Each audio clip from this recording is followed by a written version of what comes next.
Welcome back. We got the wheeled skid loader today. We got some forks, we got the bucket. We're gonna try and pick up some fence out in the field that we left out there last spring from some rotational grazing that we tried out. So now we're gonna head to the field and see how she works. So last fall we grazed our Springer heifers out here on this. It's a peas and oats and rye cover crop. Grazed them off in the fall before it froze, and we grazed them into freezing.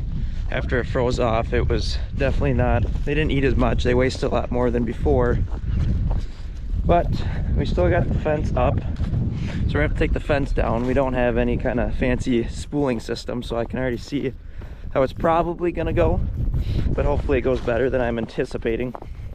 But right here you can see the line. This is where we quit grazing. I'd say this side of the pasture we grazed after it froze, so that side I feel like they grazed off a lot more.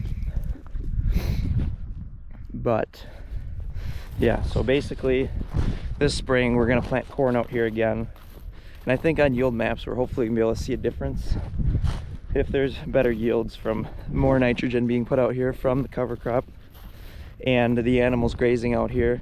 And then here we have an after freeze graze, so you know, with them not eating as much and moving them a little faster, we should see a difference in yields there. And then the end of the field there was not grazed at all, so maybe there'll be a bump at the end, maybe there'll be a bump at the beginning. So we'll see if it was worth our time at all. I'm all for the idea, but it was kind of a hassle because now we got to pick up this fence, and well, we had to catch the cattle. Wish I had videos on that, but it was before my videoing days. But yeah, we're gonna see how it goes, picking it up and bring you along for it. Okay, I lied. We do have a fancy spooling system that we made homemade to put it out. We're gonna try to wind it up with it. So far we got a couple rounds. It's going on there. We got little Ricky here. You say hi to the camera. Hi, camera. Dad's over there. He's gonna cut off the other end of the wire, and we're gonna see what happens.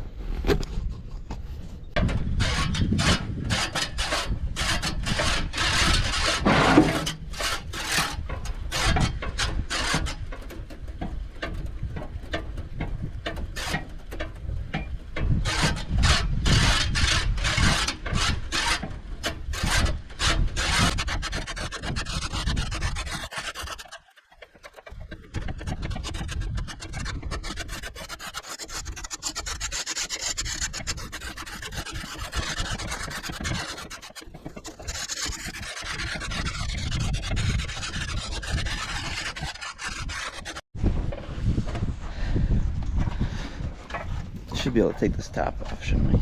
Yeah, now that you got it so much. Uh-oh.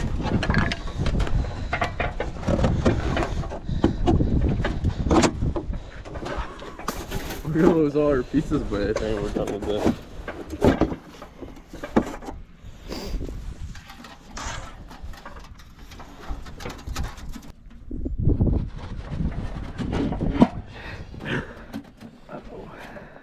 She had something The screwdriver up. crying out.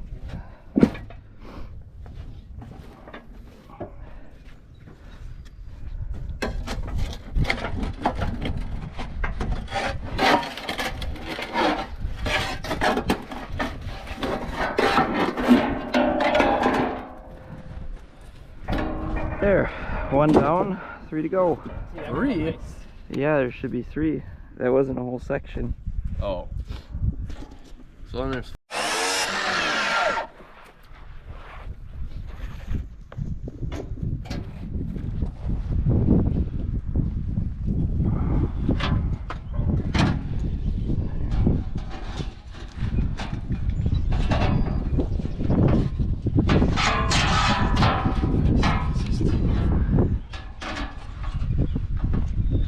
It's really hard to work up mittens.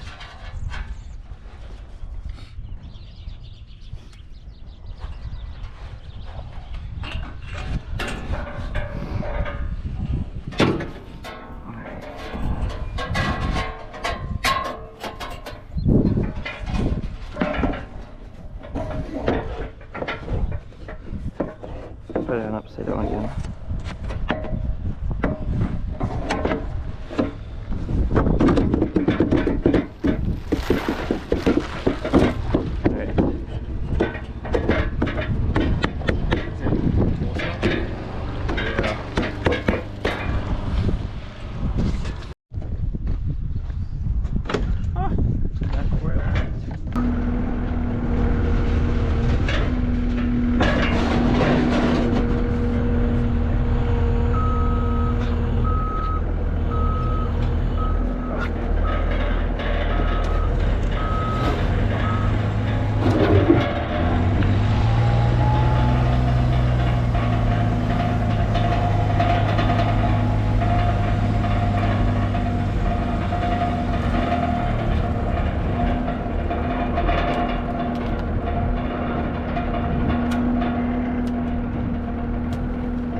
Made it to the fourth and final pull.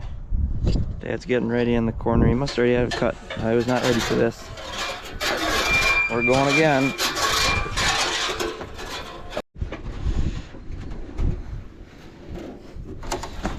We got the end, the last one. Well, the hard part is hopefully done. Now we're up to pick up all these fence posts. We got the first one done. Little Ricky's in charge of picking them up, and I'm in charge of ripping them out.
Fence posts are all picked up, perimeter through the middle. Now I'm switching over to the forks here. Very now muddy skid steer. I'm gonna go pick up all those wooden posts that were in the corners. So we'll go get them picked up, and then everything will be cleaned off the field. So right here I just found a really good example of how much loss I feel like we had out here. So right here, this was grazed before freeze. So like I showed you over there earlier, that was froze off when we grazed that, but this was before it froze. And you can see here that there is some longer material.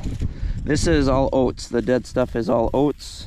This is rye coming up. There wasn't much rye last fall. It was real short, but this tall stuff is all oats.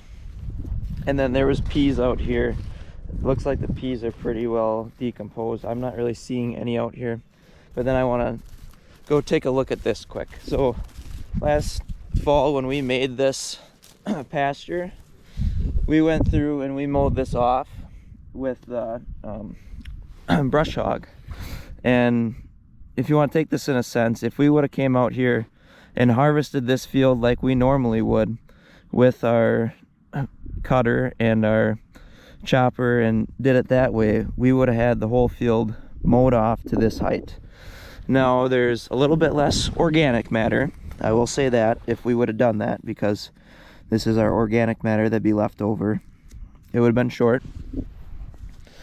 But this is after the heifers grazed it, that's how much they consumed. And now if we go over here where it was not grazed at all, this is how much organic matter would have been left if we just let the whole field stand all winter, which is great, a lot of organic matter. But as far as a sense for actually feeding those animals, I feel like there's a lot of waste, a lot of refusal out there. Now, if we would have harvested it and put it in a silo or into a pile or a bunker, we would have fed that. I don't think we would have had that refusal. And I think the animals would have looked better, because I feel like out here, like, I will openly tell you that those heifers, they were kind of scrappy looking when we pulled them off. They definitely didn't have the same intakes and the same nutrition that we would have gave them in the bunks. And that's why I'm all for the idea of the rotational grazing, but just how we did it last fall, it just didn't work out how I think it should have. So that's why I don't really want to carry on with it, but we'll see how everything comes back in the fall and see what happens. It was a busy day of creating yucky, gooey tracks. It's gonna take a long time to clean out, so I'm gonna set you on this log.